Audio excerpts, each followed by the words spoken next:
دا عائشة رضي الله عنها روايته أن أم حبيبة استحيضت 7 سنين.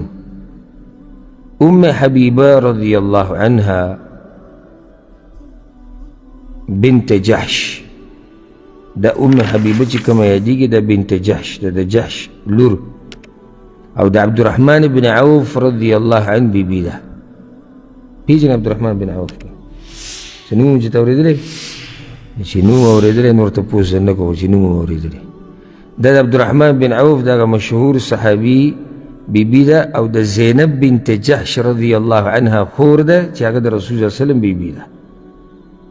دا زينب بنت جحش خور دا أم حبيبة بنت جحش. ويجي استحيضت 7 سنين فدي باندې د استحاضې د بیماری وکاله وه. موږ تېر شوي درس کې دا خبره کړې وه چې حیض او استحاضه کې فرق دی. استحاضې د وینه د رګ وینه دا کله په زنانو باندې اوږد وخت پورې راځي، نو په دې باندې 2 کاله دا بیماري وه په دې ام حبیبه باندې. او دا دلیل دی په دې باندې چې دین په مسایل بیانولو کې به حیا هغه نه کړي. دا واضحه خبره کې عایشه رضی الله عنها چې ام حبیبه په هغې باندې دا بیماري وه نو 2 کاله. او داسې عیب خو نه یې چېرې دا څنګه یو دا الله له طرف نه رګ وینه وه په هغې راتله. مسله دا نه ده چې ولې په هغې وینه راتله، وینه خو دا خو الله له طرف نه د بدن زمونږ چې کوم دی چې سال له وړقه پکې کېږي کله انسان بیمار شي، دا هم یو بیماري ده. اوس سوال دا دی چې که چېرته داسې حالات راشي نو کې به سره تپوس دا پکار دی، دا نه چې دا څنګه او دا یولې بیان کړه. دا بیان دې دپاره کړه عایشه رضی الله عنها چې امت ته پته ولګي که داسې مسله راشي نو څه به کوي. فسألت رسول الله صلی الله علیه وسلم عن ذلك، نو رسول صلی الله علیه وسلم نه تپوس وکړو. ګوره دین ازده کې به دا خلک پټوي نه مسلې. دا زنانه تپوس کوي د رسول صلی الله علیه وسلم یا رسول الله دا وینه په ما داسې راځي. دا مطلب نه دی چې 2 کاله پرې د وینه و بیا یې تپوس وکړو. د منلو خبره چې 2 کاله یې تپوس نه دی کړی، یعنې معنی دا چې په هغې باندې دا وینه 2 کاله وه، دغه وخت هغې تپوس هم کړی دی. نو تپوس دلته دی. او زمونږ په خلکو کې مشکل دا دی، یعنې یو عامه مسله وایي زمونږ خواله کسان راشي بس دی به دا خبره بنګ بنګ به کوي، خبره به نه واضحه کوي. لکه صفا خبره وکړه سی چل دی سی چل. نو زه ورته وایم په دې ګوره زه تاله صفا جواب هم نشم درکولی، او که بالپره زه تاله جواب درکم نو الله ما نه رانیسي، ځکه زه به ستا د خبرې مطابق تاله جواب درکوم. که تا پکې اخوا دېخوا کړي دي ته ځې مه وایې، ځکه چې زه نه حلال حرامولی شم او نه حرام حلالولی شم. خو تا چې ما ته دا کومه قصه وکړه د هغې مطابق به تاله جواب درکړم. نو بعض به راشي مثال کې ښځې له طلاق وکړه، هغه ما ښځې ته ټکي ویلو. څه ټکي دي ویلو؟ ټکي هو وایه، هغه ما څه الفاظ ویلو. نو الفاظ خو وایه چې زه خو دله جواب درکړم که چې دا الفاظ د طلاق دی او که نه دي، او چې په هغه ټیم دې وي تا سره دا سوچ نه و چې اوس ته کله به ټکي مې ویلي او کله به الفاظ مې ویلي. مسله پټول د مسلې حل نه دی. حل یې څه دی؟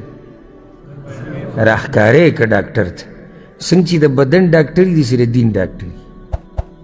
نو ته چې ډاکټر صاحب خواله ورشي د بدن بیماري ستا اوس یعنې معدې مسله ده یا د ګردې مسله یا د کولمو، اول ته ته بنګ بنګ کېږي که نه، نو هغه خو ستا به قصه پوه نه شو. تا له به یو داسې دوایي درکړي چې هغه به کېدای شي تا له مناسب هم نه وي. ته ورته صفا خبر وکړي چې زما دا مسله ده. زموږ خلک ګوره هغه ډاکټران ته هم مسلې پټوي. پښتنو کې دواړو طرفونو ته مسله ده، که دین مسلې هغه به هم پټوي چې دی وایي چې بس ګزاره وشي. او ډاکټر ته هم یعنې بعض مسلې داسې چې هغه داسې پیچیده غونته کړي، دا هم دې ډاکټر ته صفا نه بیانوي. نه زما خبره غلطه یاره دا به اوس څنګه او دا نو دې ډاکټر ته سرسري خبرو کې هغه دوی ورکړي دوی د ده مناسب دی. دغه شیان چې کله ته یو عالم خواله ورشي ته به خپله خبره صفا کړي. او عالم مثال د امتي دپاره داسې لکه پلار او بچی. نو بچی خپل پلار ته مسله صفا به بیانوي ځکه چې هغې خیرخوا دی نو دغه شان چې کله یو عالم له ورشي مسله به ورته صفا بیانوي چې زما دا مسله ده د دې به سهلي نو په دې څه ته سپک نه ښکاري دا مسلې ټولو ته راځي دا ټولو انسانانو ته راپېښېږي د هغې به موږ معلومات کوو قرآن او حدیث کې اوس قرآن او حدیث کې چې دا بیان شوي دي ولې ځکه چې دا راپېښېدونکي دي د انسانانو ته نو بیان یې راغی دا سره پیریانو دپاره نه بیان شوي چې د پیریانو مسایل دي دا موږ ته راځي زموږ په معاشره کې دي یا زموږ د زنانو مسایل دي یا زموږ دي یا زموږ د بچو دي زموږ د مالونو زموږ د وینو زموږ د عزتونو ټول ته که بس دی که ځکه چې دین راغلی دی دپاره دی چې زموږ د عقیدې خیال وساتلی شي زموږ د عزت زموږ د نسب زموږ د مال زموږ د وینې نو دلته اوس د ام حبیبه رسول صلی الله علیه وسلم د خصفا خبره وکړه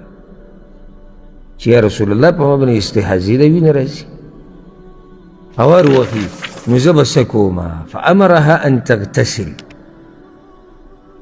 رسول الله صلی الله علیه وسلم ورته ووایي چې غسل کوه فکانت تغتسل لکل صلاه نو هغې به هر مانځه لپاره غسل کوه دا په صحیح بخاري صحیح مسلم کې دا روایت دی دلته مسله دا ده چې هغې به غسل کوو هر مانځه ته دا طریقه یاده کوي چې کله یو زنانه باندې همیشه بیماري د دې یو څو مرتبې دي دا به څه کوي څه به نه کوي په دې باندې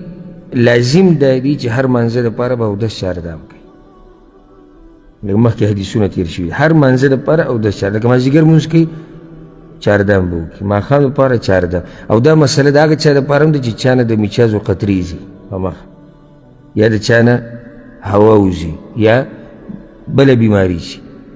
په مخه د اودس ماتېږي د هغه ټولو دا مسله ده څنګه چې دې زنانه دا مسله ده هر مانځه ته به اودس چاردام کوي په دې باندې به فرض لمونځ وکړي چې ورسره نفل کې هغه دې وکړي تلاوتونه کې هر څه چې ودې کړي بیا چې بل مانځه وخت راغی او بل لمونځ کوي نو بیا به اودس کوي یو طریقه دا ده دویمه طریقه حدیثونو کې دا ښویې شوې ده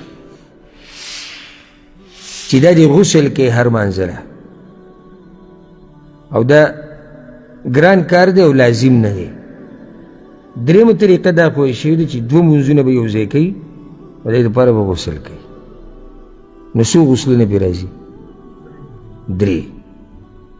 ماښام ماسخوتن یو ځای کوي او ماسپښین او مازدیګر یو ځای کولی شي دا مسله ډېرو زنانو ته نه ده معلومه ځکه چې موږ د دین نه لرې یو نو دا د هغوی دپاره اسانتیا ده دا دوه لمونځونه به څنګه یو ځای کوي دا داسې نه څنګه چې سفر کې یو ځای کوي چې هر ټیم وکړو نه د اولنی لمونځ به اخرني وخت له راولي او دا دویم لمونځ به په اولني وخت کې وکړي دواړه جمع شو لکه اوس ماسپښین د لمانځه وخت ختمېږي که نه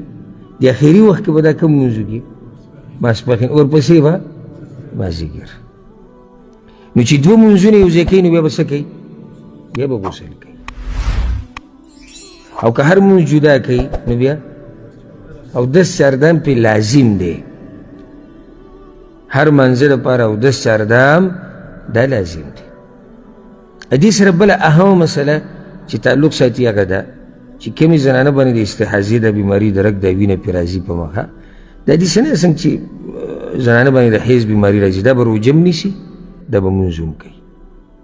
دا به لمونځ هم کوي دا به روژه هم نیسي دا اعتکاف هم کولی شي دا د قرآن تلاوت به هم کوي دا د قرآن له لاس هم وروړی شي دا د تلاوت سجده به هم لګوي دا د شکر سجده هم لګولی شي او ټول عبادات به کوي لکه څنګه چې یو پاک انسان یا یو پاکه زنانه نو د حیض او دې مسله جدا ده دلته دا مسله هم ده چې د دې سره خاوند کوروالی هم کولی شي دې سره خاوند کوروالی هم کولی شي ځکه چې حدیثونو کې رسول صلی الله علیه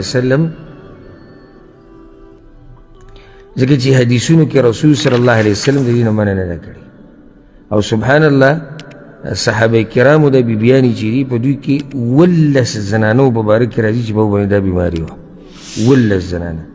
او د رسول صلی الله علیه وسلم نه ندي نقل چې هغه صحابه کرامو ته ویلي چې دې زنانو نه ځان